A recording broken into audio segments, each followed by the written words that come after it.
One Night with the Blood Countess. Written and narrated by Pete Altieri. Part 1. 21 August, 1614, Chaktise, Hungary. I, Levente Damiani, being of sound mind and body, am writing my final thoughts before my execution in Chaktise, Hungary.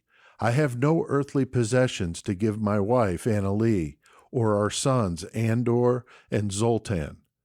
What little I had was taken away upon my arrest. The only thing I have in my makeshift cell is a piece of parchment, a quill, and a bottle of ink the guard gave me.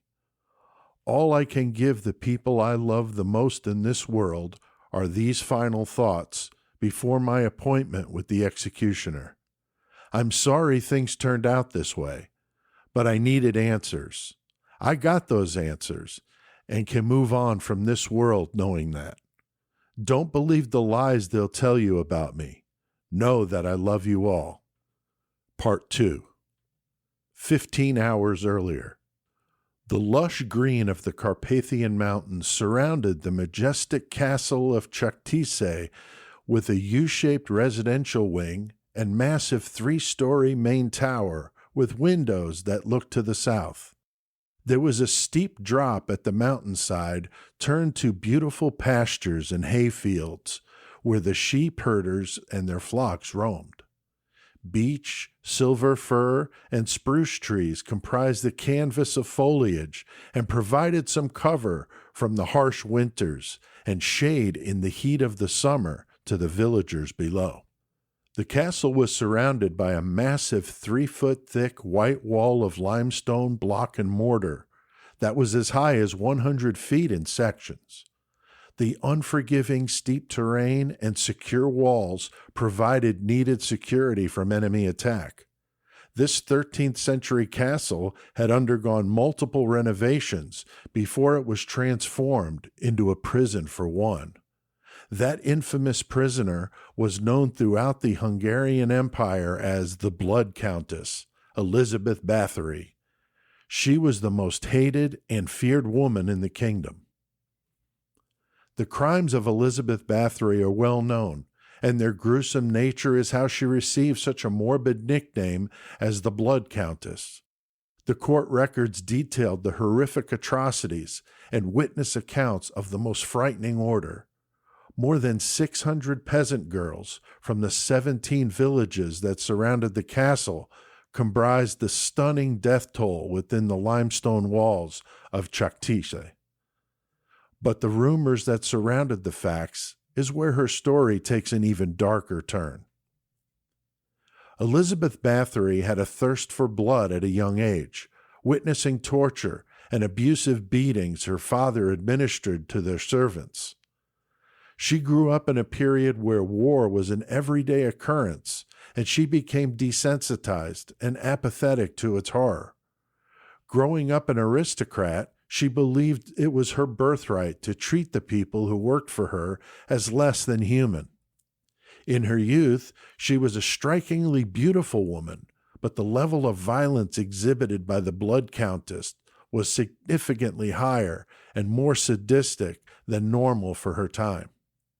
She was known to use the blood of her victims to assist in the management of seizures that plagued her life since childhood. She surrounded herself with witches in the castle, who directed the blood of healthy girls to be placed on the lips of the Countess daily. She believed this to be working, so Elizabeth Bathory decided to take the treatments a step further. She was compelled to take the very essence of life away from the girls for her benefit. The rumors that she started drinking the blood of the girls who continued to disappear in the castle were rampant. Their bodies were buried in shallow mass graves around the property.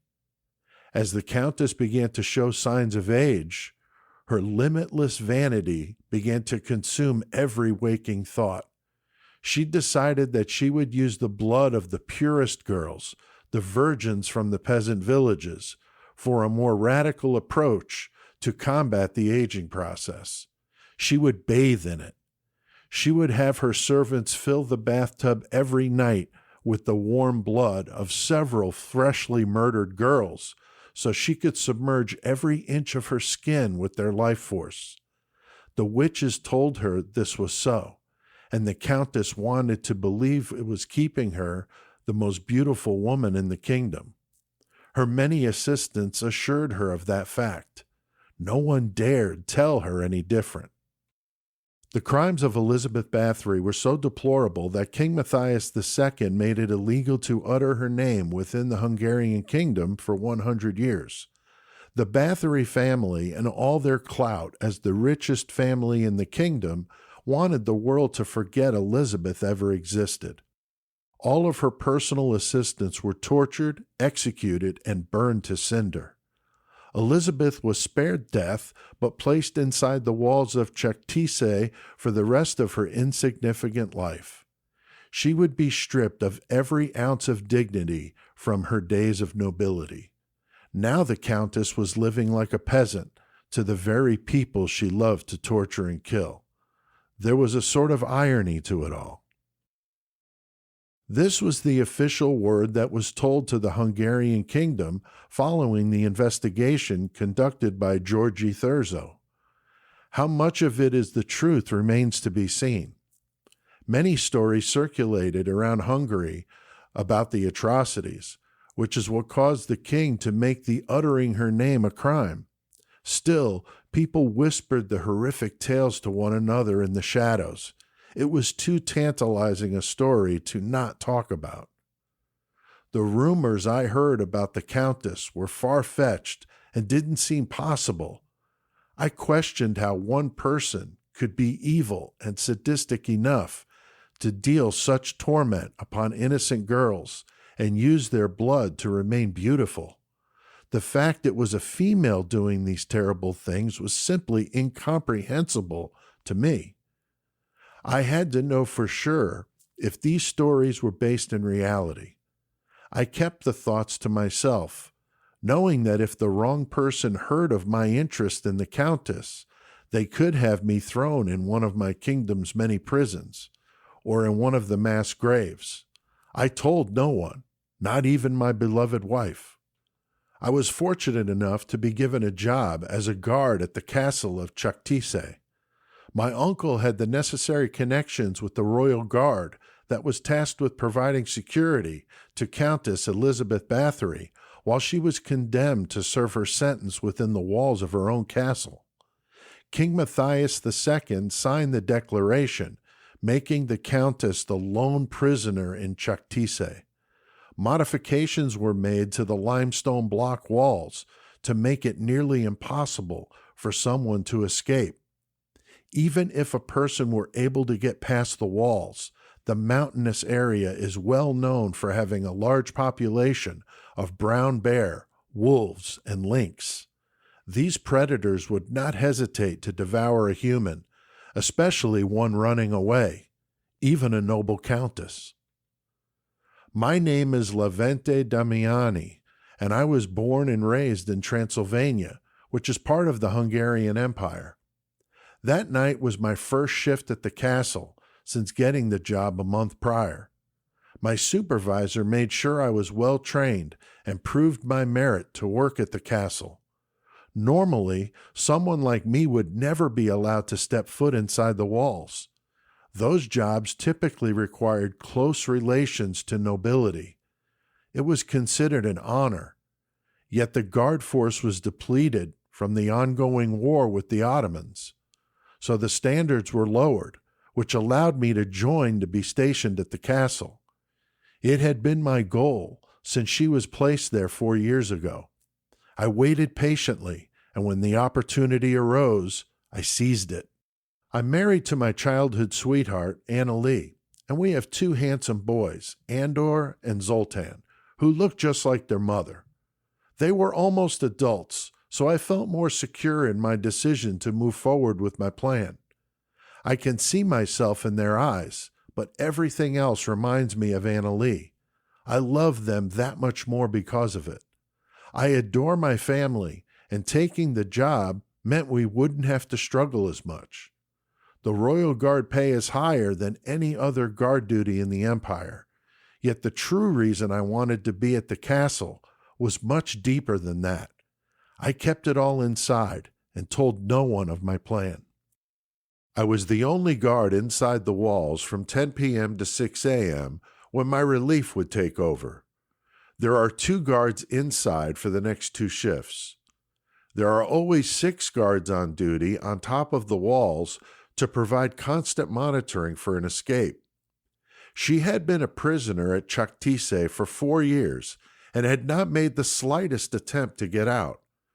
There was also a concern that an angry mob of citizens from the villages would attempt to infiltrate the castle walls. The Countess had many enemies. The families of the girls who disappeared after entering Chaktise didn't forget. King Matthias was making sure the Countess was safe and sound while she lived out her last days.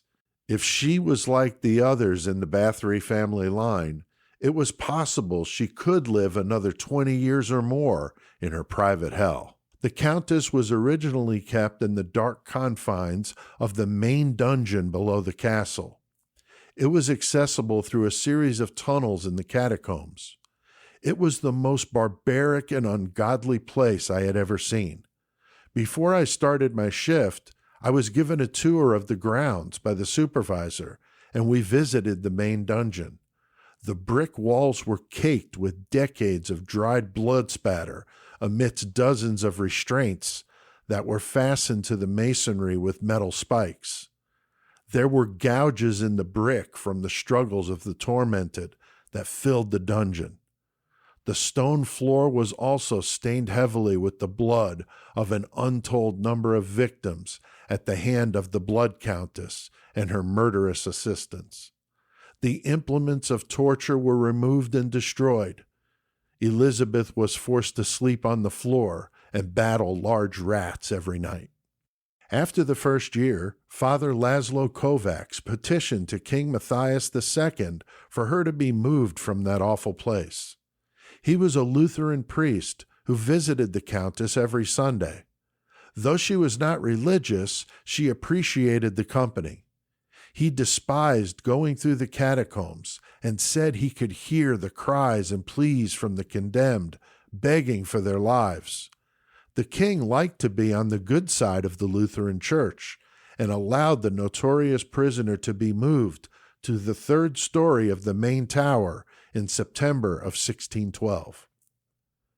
The Countess was then kept in a single room at the top of the tower that measures 12 feet by 13 feet. It's constructed of limestone block walls and a variety of stone mixed with mortar for the floor. King Matthias II ordered the guards to provide her with a small bed, a wood table, and chair. They also gave her a new candle each day that she could use for light once the sun went down. The Carpathian mountains that surrounded Chaktise roared to life at night. The Countess enjoyed looking out the window after a year of being in the dungeon without any outside light or fresh air. Outside the walls, the extensive wildlife talked to each other all night long. The occasional screech of an owl would send shivers down the coldest of spines. It was unnerving. The imperial eagles that roamed the skies above were massive in size, just like the predators in the woods. The large brown bears and wolves were enough to reduce the hardiest of human beings to a snack before dinner. The wood door of her room was removed, and in its place a set of sturdy steel bars that were 2 inches around and bolted to the top and bottom frame securely. With a key, the new door would open to allow access inside. This was strongly forbidden unless there was an emergency or staff was conducting the daily removal and rinsing of her waste bucket and providing food and water. A second staff member was outside the room, so they were both not with the Countess at the same time. On 3rd shift, I was not permitted to enter the room for any reason, though I knew where the key was kept in the desk outside the cell on the stairway landing. I was not allowed to converse with her at all. My instructions were clear, and it was cause for immediate dismissal if not followed. As I sat there looking into her room, I noticed the Countess was sitting in her chair and looking out the one small window she had. According to my supervisor, this is where she was often found. She had a full head of red hair that flowed well past her shoulders. She was a slight woman of average height. She hadn't moved at all since I started my shift. As I've thought about what led me to be here at Chaktise on this night, I remembered details I previously had forgotten. I also knew that my patience had paid off. I wondered if I would get to ask the Countess about the stories I heard. I knew I was told not to speak to her, yet the entire reason for me being there on that night was the fulfillment of a destiny. I was meant to be sitting at that desk and watching her in that moment. Everything had fallen neatly into place, and it was meant to be. I was willing to put my destiny in God's hands. "It's nice to have some company tonight," she said, still facing the window with her back to me. Hearing her voice seemed surreal. I wondered what she would sound like. Her words were hollow and void of feeling, like an empty eggshell. Part 3. It was an incredibly humid night, and I was thankful for the slight breeze coming in my window. If I had closed my eyes, the pine-scented fir trees made me think about when I was a little girl in the castle. Those were much happier times. When I opened my eyes again, I realized the escape from my prison cell was merely an illusion. I had put my hair up off my shoulders with pins I was allowed to have. I wondered if the guards would respond to me, since they were given strict orders by King Matthias II and Georgie Thurzo to not engage me in conversation. I kept my back to him. He seemed new to the royal guard, and I would have guessed him to be in his late 30s. I was sure I hadn't seen him before. I would have remembered those eyes. He was very intense. I sneaked a glance of him when he started his shift just before 10 p.m. He seemed struck with my presence, which was certainly not a surprise. "Yes, we have a long night ahead of us." I was surprised to get a quick reply. His voice was soft yet cold, like the unforgiving winter winds of the Carpathian Mountains. It was hard to imagine one of the royal guard not obeying the most basic order on their first night at Chaktise. Either he was incredibly brazen or stupid, or possibly a little of both. I stood up and turned my chair around. I stayed close to the window and faced the door of my cell. He sat at the security desk and didn't say anything to me. His eyes were steel gray and soaking in every detail. I could feel him looking at me, struggling with the concept of being so close to the Countess Elizabeth Bathory. Most people were like that when they met me for the first time. I know behind my back they call me the Blood Countess. Though it's incredibly macabre, I do have to say I like that name. It instills a sense of fear. I've been called much worse. I don't like hearing any of the guards refer to me that way, though. They say it in a mocking tone. After hearing all the stories my family leaked to the public, it's no wonder why most are frightened. Despite my small stature, the bloodied accounts of my alleged evil deeds have skewed their perceptions. Most of the kingdom are ignorant peasants. As a woman, I'll take any advantage I can get. If people are afraid of me, they'll keep their distance. I've succeeded in a male-dominated world I live in, partly because of my image, also because of my last name and the immense wealth and power my family wields like a battle sword. We've loaned money to Hungary for the last 20 years to help keep the armies fighting back our enemies. Most men don't take women seriously unless they act like men, aggressive and self-assured, which is usually greeted with shock and negativity. Eventually, they came around. I learned from my father at an early age that the only way to rule is with an iron hand. I show no mercy. Due to my unfortunate confinement these last 4 years, I have been forced to face some harsh realities.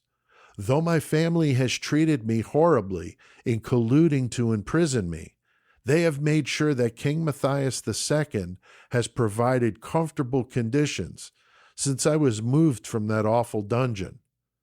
The food has improved, and they allow me to tend to a small vegetable garden in the courtyard. They kept me in Chaktise, and for that I'm grateful. It's been what I've called home for my entire life. Like a chameleon, I've learned to survive even behind bars, though relying on men alone to provide my very subsistence has increased my stress level. I am still able to manipulate and get them to do things they don't want to or shouldn't.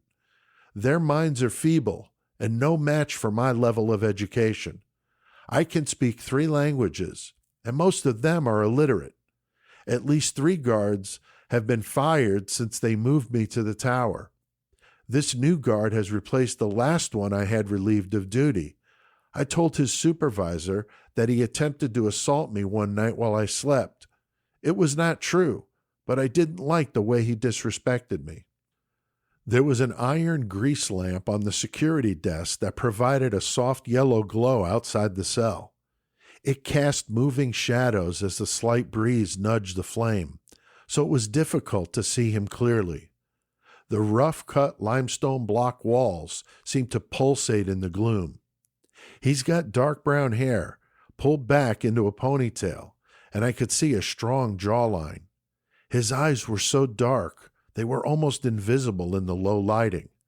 I could feel a deep brooding, as if something is eating him from the inside out. "May I ask what your name is? How should I address you?" I asked, attempting to keep eye contact with him. It was difficult without really seeing him clearly. He took a short breath in through his nose and leaned back, further into the shadows. "Lavente. You could call me that or guard if you prefer." "Thank you, Lavente," I smiled thinly. "I'm not supposed to speak to you." "I know. Why are you then?" He didn't respond to my question, but instead glared at me. His face cringed slightly, as if he tasted something bitter.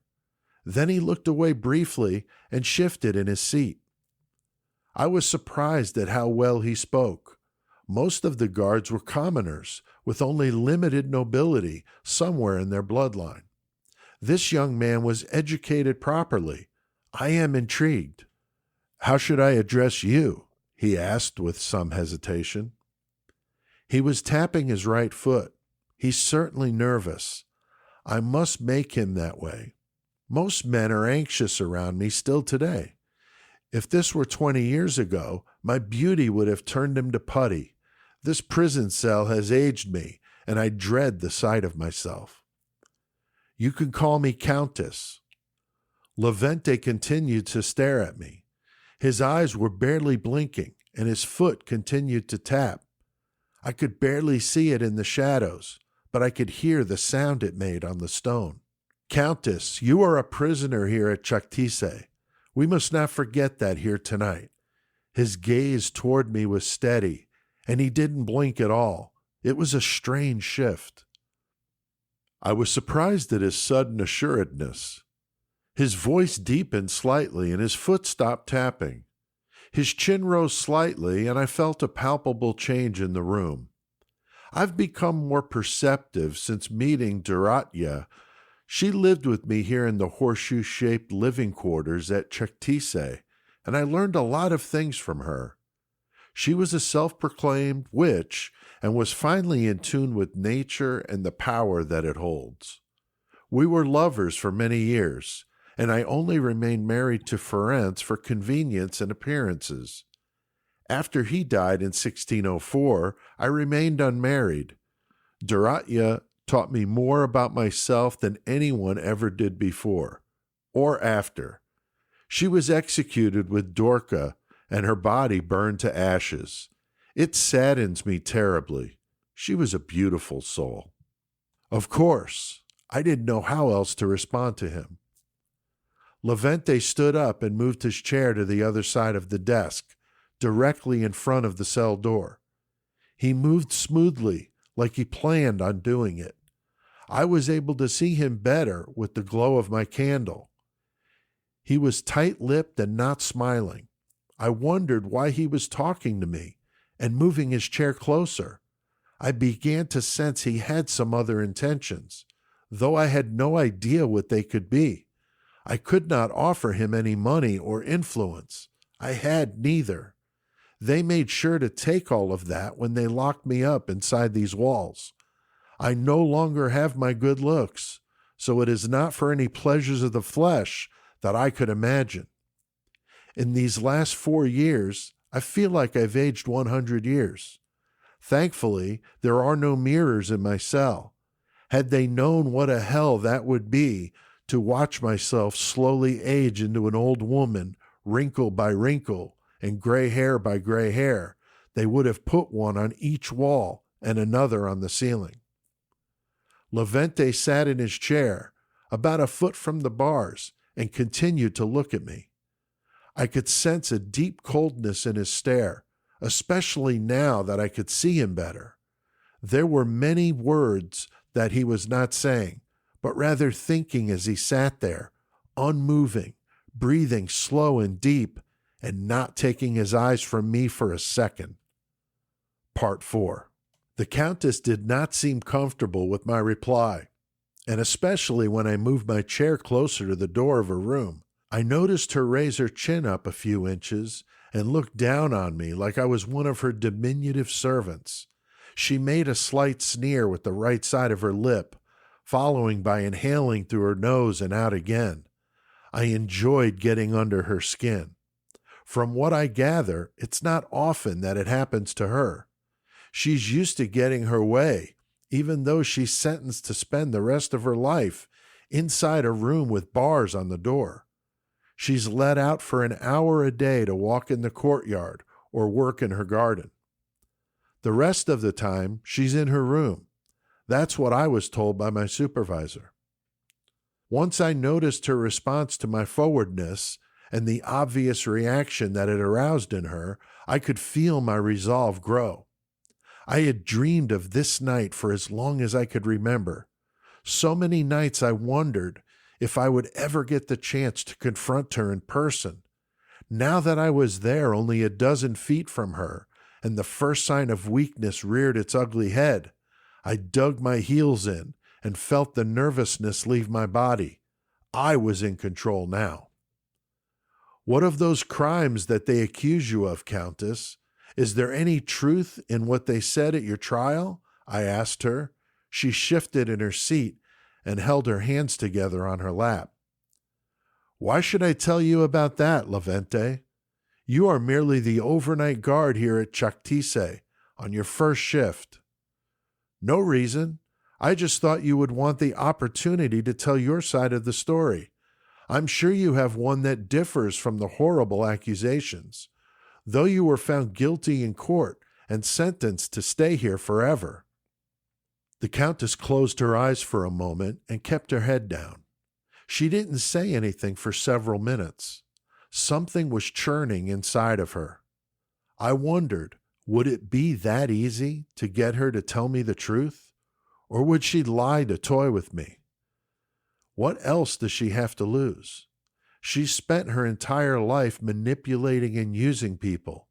This was like sport to the Countess. Some of it was true if you want to know.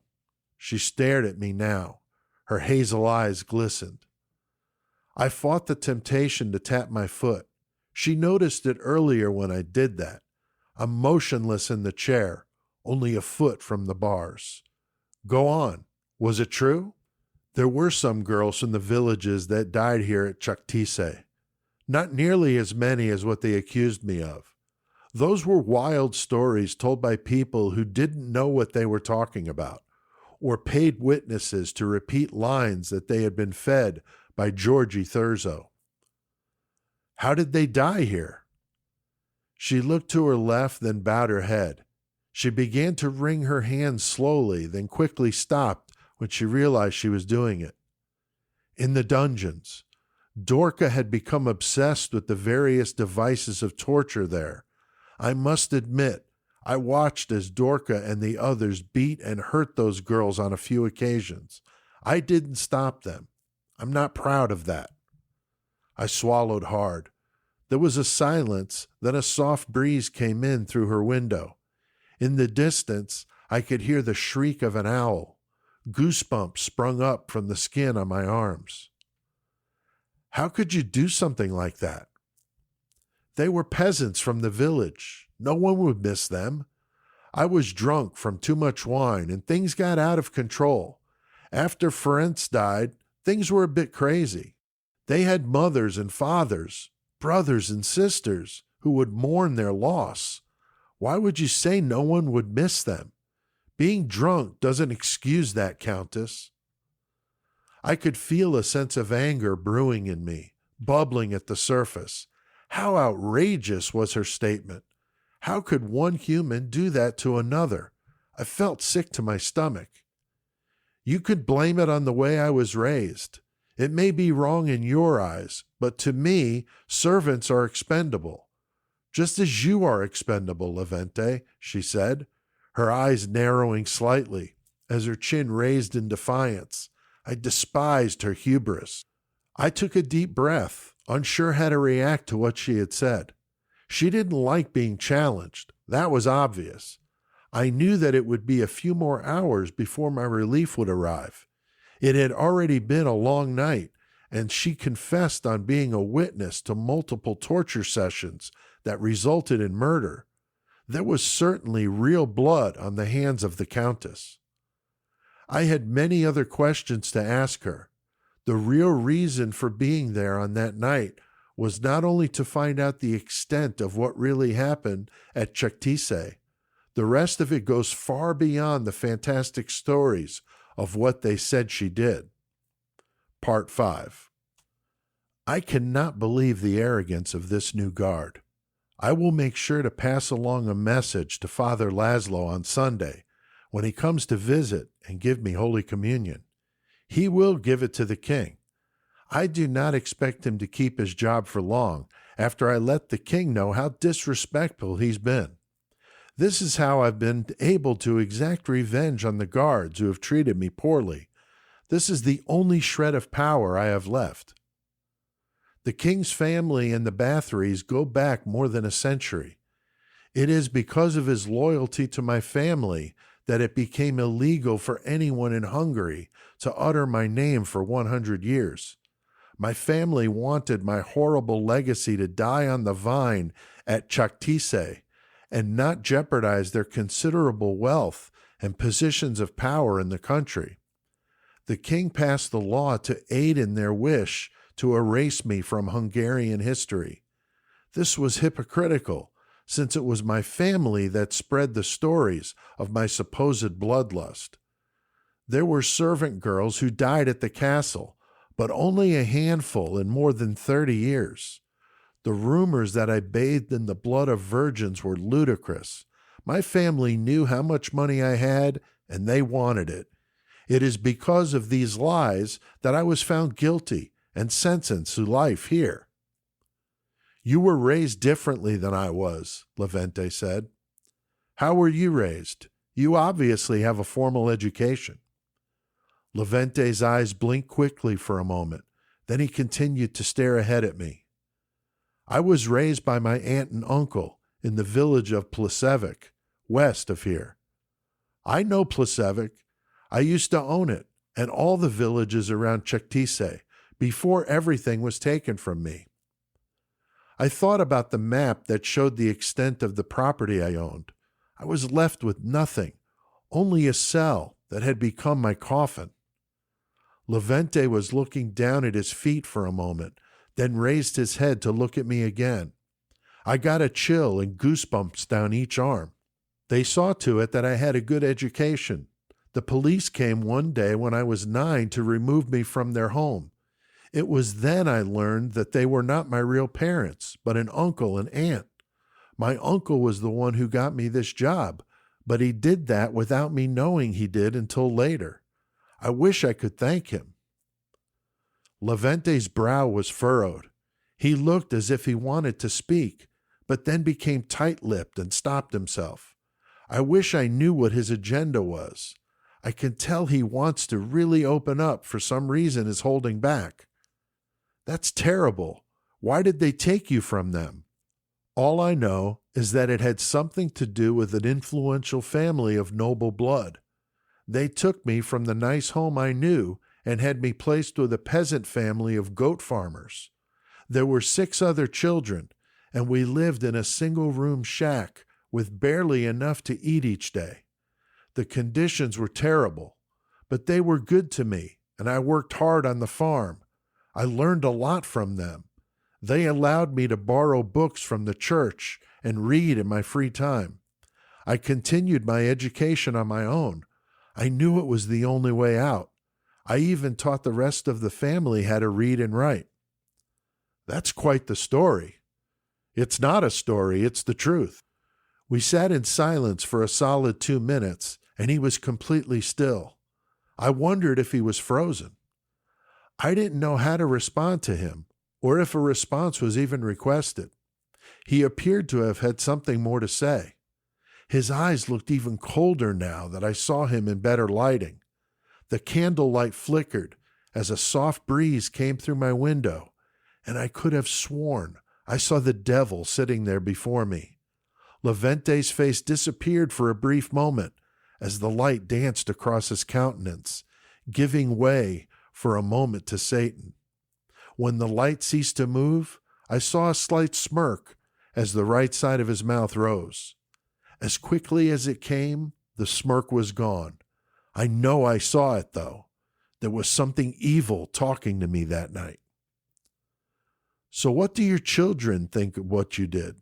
Levente said, leaning closer to the bars. I saw the smirk again. I didn't want to respond to his arrogant question. "Well, what did your children think?" His voice was deeper and got more deliberate. "2 of my children died at birth. They are with God now," I said with a sigh. Levente continued to stare at me. He raised his chin. I felt a chill again. "Go on. I know you have more children." I noticed 3 quick blinks, which seemed out of place to me. He also began to slowly tap his right foot again. "My other 3 children, 2 daughters and a son, are adults now. They have families and children of their own. I'm sure they miss me. I am allowed visitors each month, and I see them often." Another breeze came in through the small window behind me, and the candle flickered again. Once again, I saw the devil in Levente. This time, I clearly observed horns and a black tongue that stuck out, taunting me. It slithered like a snake. In an instant, it was gone, replaced by his deadpan expression and steely eyes. "Aren't you forgetting one of your children?" Levente asked. I didn't understand why he was asking me that. Everyone in the kingdom knows I have 3 children. They are all prominent members of a very influential family. "I am not sure I know what you mean." I swallowed hard. His right foot began to tap again on the stone floor. His brow was furrowed like it was earlier. "Your first child, when you were 15, the one you had out of wedlock." A vein throbbed on the side of his neck when he spoke. His eyes were wild and looked like bottomless pools of swirling black water. Part 6. I had to remind myself to keep a normal composure so as not to divulge my true intentions. I noticed my right foot had resumed tapping when I saw her looking down at me. I stopped doing it, though it was a struggle to contain myself.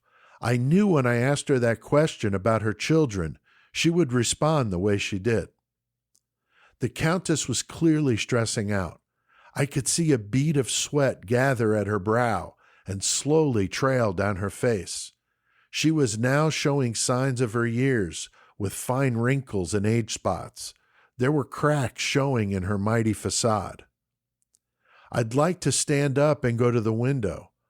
I feel warm all of a sudden, she said, her eyebrows raised. Yes, that would be fine.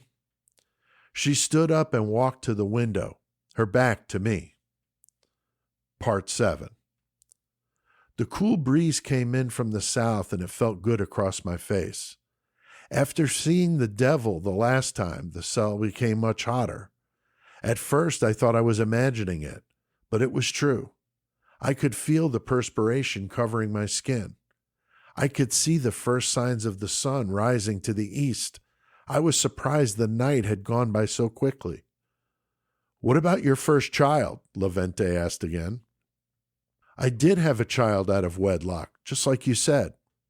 I only answered him to keep him talking, though I could not understand how he knew of the baby.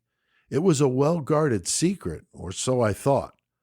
My late husband was furious when he found out about my affair with a peasant from one of the villages. He had the man castrated and fed to a pack of wild dogs. I must admit it didn't bother me like I thought it would. I got a thrill from it, but I never told anyone. The baby was taken away, and I was told it was raised by a young couple who couldn't have children. I never knew if it was a boy or girl and was told not to ask any questions. I did my best not to think about the baby, though I did wonder whatever became of him or her. I fantasized that someday we would meet each other. I heard a click behind me. It was the sound the guards make when they unlock my cell door. My heart skipped a beat, and I quickly turned around. Standing 10 feet from me was Levente. The cell door was closed behind him. His arms were down at his side. What are you doing in here, Levente? It's against the rules, didn't they tell you? You'll be fired. The look on his face was disturbing, and I wondered what he had in mind. Yes, they told me about the rules. I choose not to follow them. I reached behind me to steady myself against the window. He was beginning to frighten me. What was he doing? His breathing was deliberate and deep, like he was trying to calm himself down. Levente began to walk toward me. He stopped at the table and picked up the candle that was providing light in my cell. His face looked demonic in the bright glow of the flame. Come here so I can get a better look at you, Countess. I stood frozen in place. I said, come here, Blood Countess. I asked that you not call me by that name. Levente sneered. I stepped closer to him. Turn around. What? I said turn around. I slowly turned. My body trembled as I could feel the heat of the candle against the back of my neck. Part 8.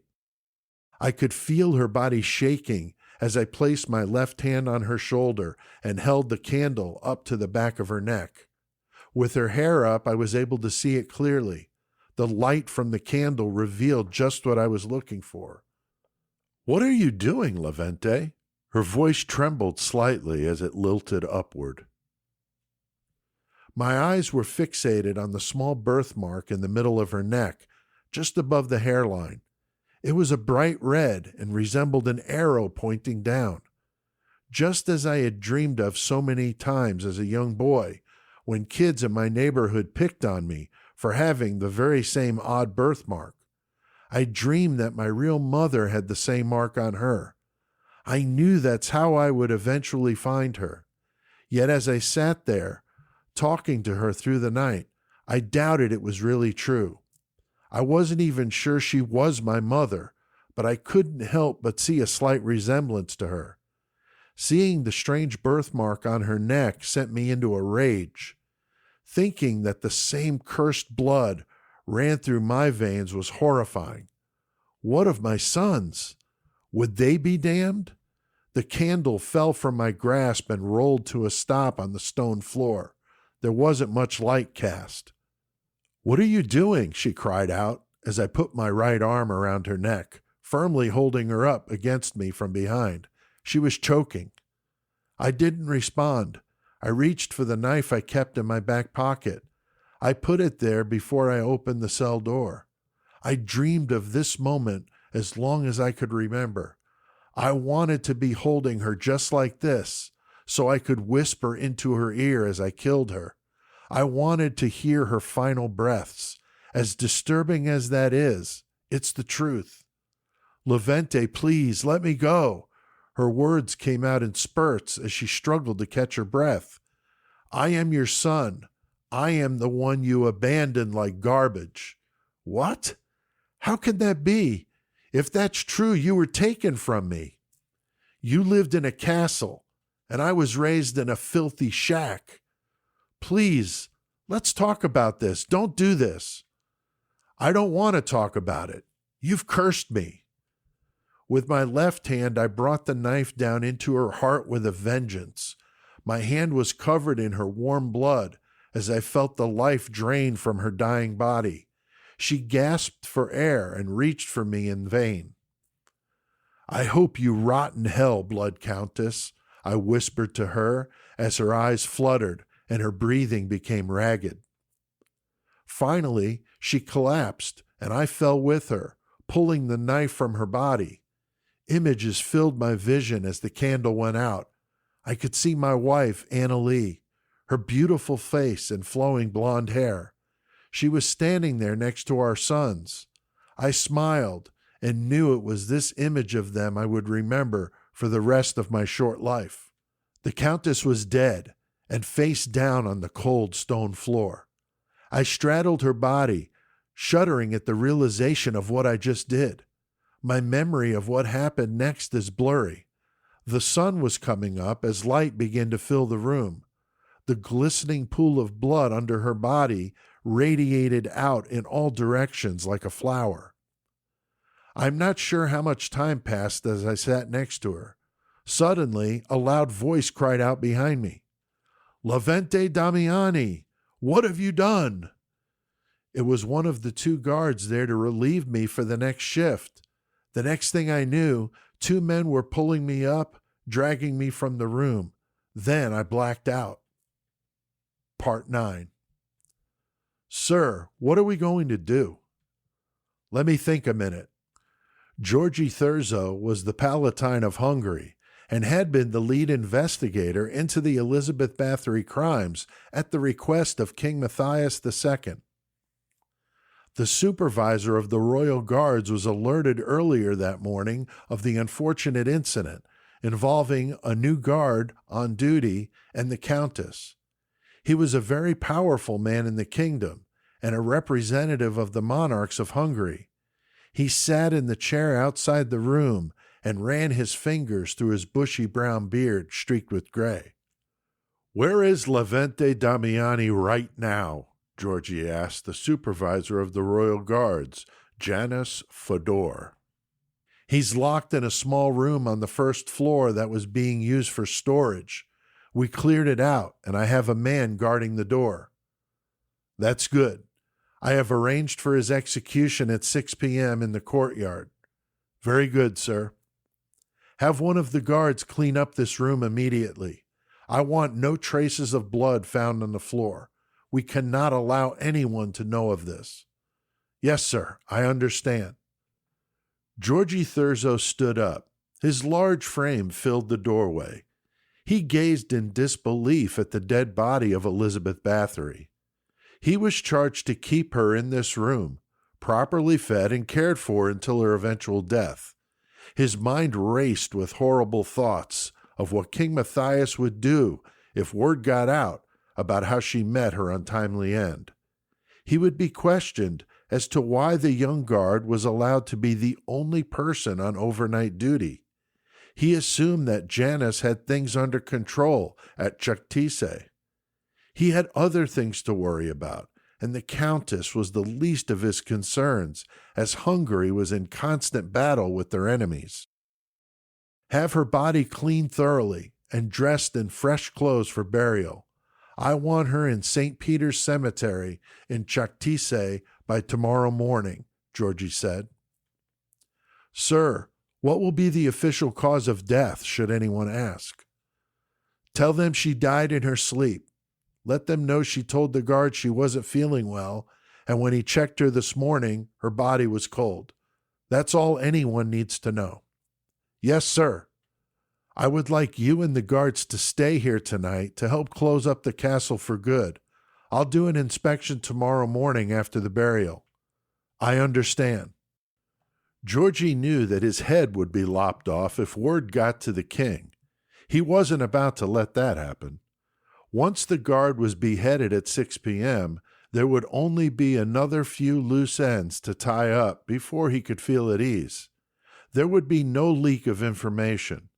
The ban on mentioning her name for 100 years would only help facilitate his cover-up. No one would dare ask any questions.